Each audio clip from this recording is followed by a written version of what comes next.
Hello guys, and glad to have you on board again today. Talking about once again a very specific topic, targeted less than 15 minutes and something important that you really need to know about. So today's topic is going to be about one general mistake I've seen into the crypto public. Misunderstanding what a market cap and diluted market cap is, because there's hell of a confusion out there. To set things really straightforward, when you have a look at markets in a general manner, talking about the financial sector and so on, when you look at evaluating a company or whatever, we never would even think about using the so-called market cap that we can see out there, for example, into coin market cap. But let's make it straightforward. Most of the coin listings, such a thing, always list this market cap, which means absolutely nothing. The usual way of looking at a market cap would be to take the entire available coins if we have such a thing as a limit. Of course, there are some inflationary coins in which we don't yet know how many of them will be in the future. Some have predictable inflation rates, some others do not. So this is really hell of a complex topic. And generally, people tend to mix things up and compare things that simply cannot be compared. So in today's video, we're going to sum up all of the key metrics you need to pay attention to, what are the real valuation metrics professionals will use, and therefore I'll give you my tips and tricks on how to sort things up into a simple three box type of thing, in which asset may fall into one of these boxes, and you may be able to compare one-to-one those who fall into the same box, but certainly do not compare those who do not. I'll let you know anything about that later into this video. Anyway, let's get it started. So market cap, absolute crap, means absolutely nothing in terms of true market valuations, and professionals know about that. What would be the equivalent of this in the crypto market would be looking at the fully diluted market cap, which is certainly a different folk in here. So the thing is, fully diluted market cap would be the equivalent of what we look at in a normal market behavior, taking the all of the available coins, okay, those who circulate and those who might be held either by the companies themselves or the independent non-profit organizations and all of these things. So community funds or vesting schedules, all of the things that means lots of the coins are not sold or exchangeable in some way. So basically, we've got lots of different things to sort out there. For example, looking at Ripple, who's just basically has a circulating supply totaling right now $62 billion. We have an overall supply, if we account for all the community funds and the development funds and the dev funds. Some are locked, some others do not, but still, this is kind of a simple to a double in here. Half of the circulating supply, which means if we were using the true numbers, we would use 133 as a fully diluted numbers. So if XRP was to be studied just like any other financial asset, no one would even give a shit about the $62 billion number. We would all care about the true valuation, number of coins circulating, number of coins available, okay, multiplied by the coins number, and we'll get the true market cap. So this is the number financial and institution guys will look at, because this is the only one that matters, okay? So now what does that change, and what is the main difference and main impacts between the two? The first one will be that if half of the coins are publicly exchangeable, I mean held by the publics and traded, okay? That means what the hell goes on with half of them? This is where you're going to need to dig into the specific projects who have a long shot between the available market cap today and the fully diluted one. Okay, of course, those who are closer to the end, like Bitcoin, can have negligible impact. Cardano, I would say, kind of sitting in between, but anything that goes below 2/3 of available coins will have to be set into a different box in my personal analysis way, okay? So Ripple will be the first example. You need to pay attention to what the hell's going on in here. Is it due to the coin's recent introduction, in that basically most of the coins have been distributed either to early investors who will likely have vesting schedules? So you need to study what is this vesting schedule and how it can impact supply over time. And most importantly, for those older coins like Ripple, where is the money parked? Is it parked into a community fund? Is it parked to a non-profit organization that has control over the coins? What is the governance for this thing? Is it decentralized, which means users can vote on the community fund usage? Or is it just a company, supposedly non-profit, that can decide where the coins are supposed to be headed to? Of course, these coins can be sold for value. If they brought into the market, they will push prices down. Of course, as this is supposed to be incentive, which means getting some money to develop the project itself, it's supposed to translate into growth over time. So don't take it as the actual Ripple's value is that low. No, it's not. We're supposed to use that number because over time, these community funds are supposed to be sold or made available to the public so that the nonprofits can get money and develop the projects, which should further down the road trickle down to some growth. So this is not that bad, okay? That doesn't mean this is bad. Of course, that depends on which angle you have a look at the problem, okay? It's not necessarily a problem. Some will say, well, we actually have control of half the project's value, which could be a problem. Means you as an investor do not have any control over half of these supposedly market cap funds. That could be a problem, unless you trust and you think that these non-profit organizations or the general public, if they have governance votes, will make the good decisions to use that money into a profitable way, increasing overall the value. So it's really, really a matter of, do you trust those who can use those funds and decide how to use them to make the best possible use of them? And in that perspective, those coins that have huge community funds are also the one that can adapt the most, because they can leverage the money to adapt, I don't know, develop new things, make things evolve, and that, in my personal opinion, isn't necessarily a bad thing, okay?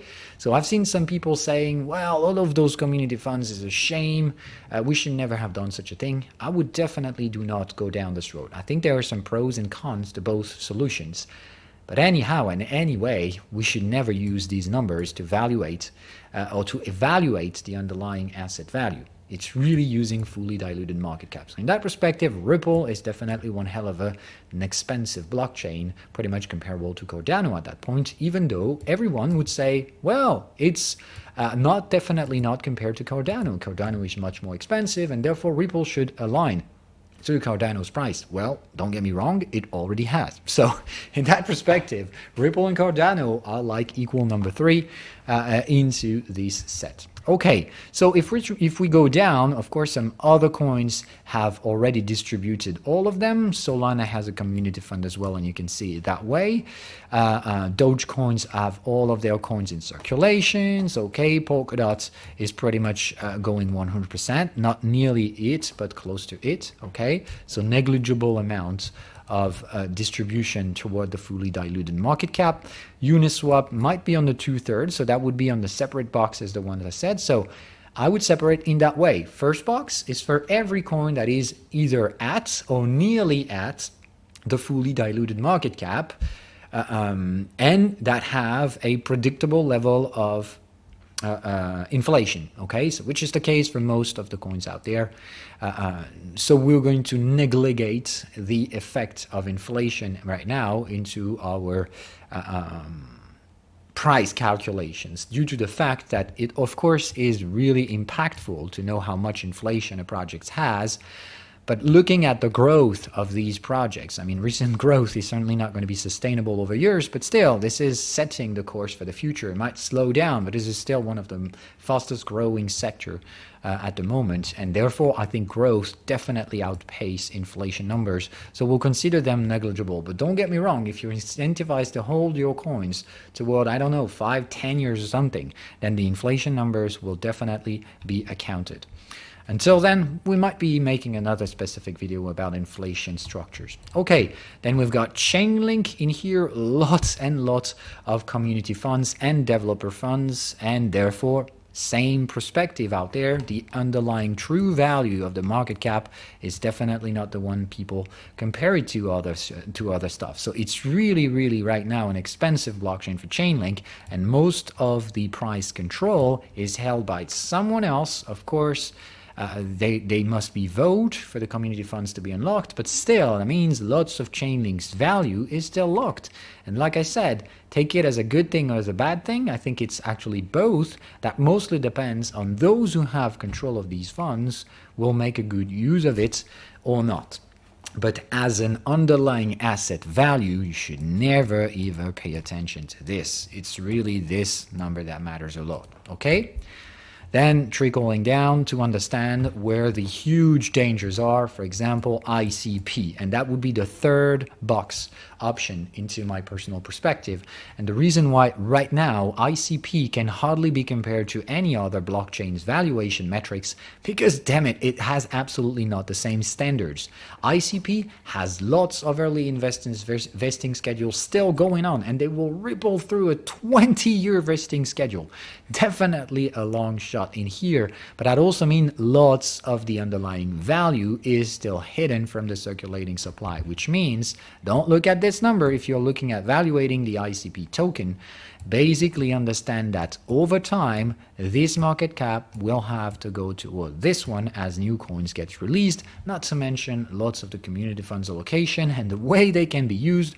This is really centralized governance over at ICP and the Definity Foundation. Even though this is a non-profit as well, I think this is really the trickiest bullshit out there to say we create a non-profit organization that we have full control over, but this is really a different story. Okay, so we're not going to talk about that today, but definitely do not compare ICP's valuation, not even using the $13 billion valuation metric, and to compare it to any other cryptocurrencies out there. It makes absolutely no sense.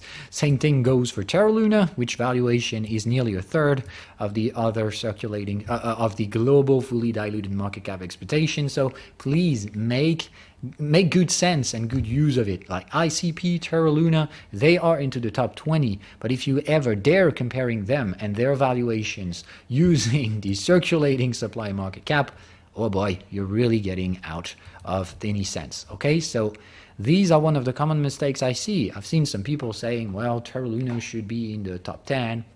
Its current valuation should be on top of this or this blockchain or whatever. That makes no sense. I mean, it's already far above some of the valuation metrics of other coins. Take it as into account. I mean, Terra Luna right now pricing in for $32 billion is definitely on top of Bitcoin Cash, Litecoin.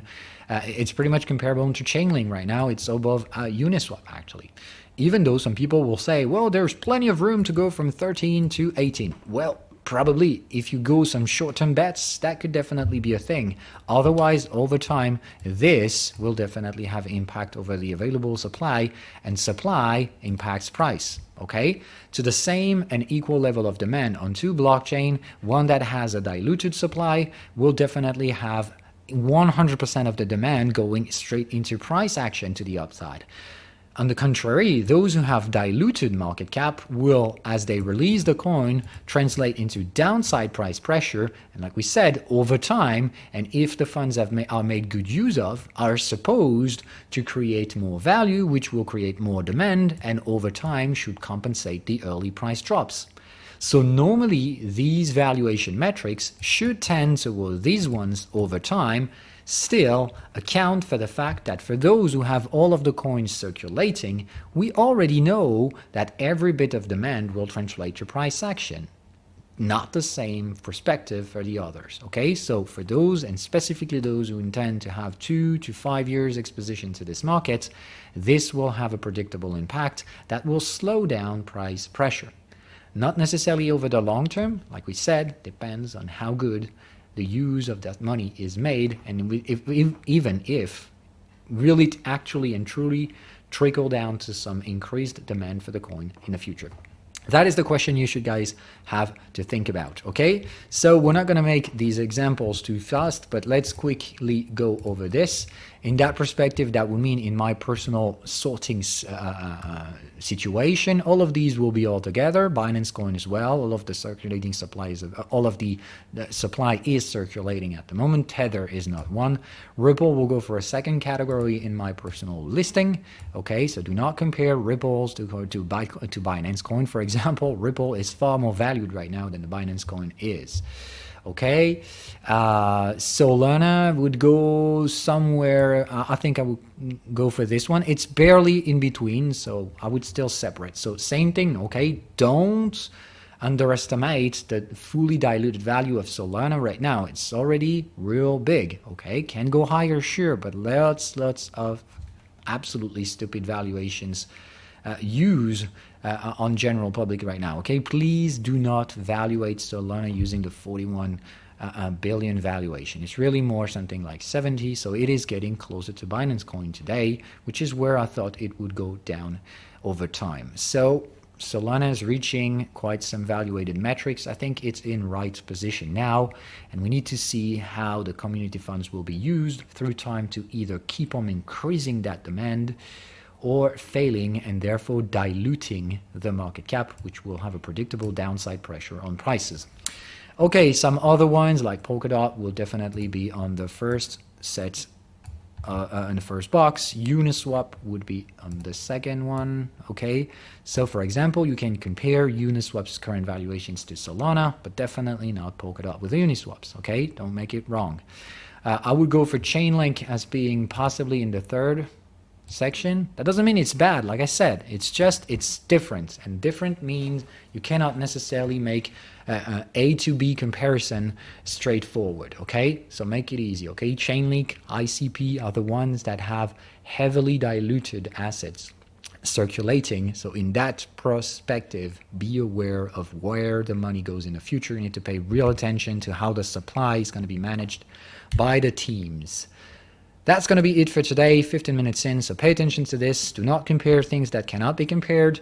Understand underlying valuations, and if you were using it the way I just taught you to do, you should much more have a look at the fully diluted market cap orders rather than the opposites. And here you can see that some coins immediately pop up. Avalanche is one of these. This is definitely the thing right now. Well, Avalanche's metrics are really seriously, I think, dangerously priced right now, so pay real attention to this. Community funds might be released sooner or later, and if they do, that will have a predictable impact on prices. So everyone is looking for Avalanche's all-time high and surging, skyrocketing over these levels. I don't think that's nearly going to happen, at least not for now. So pay attention to this. Some coins have now overvalued territory stuff.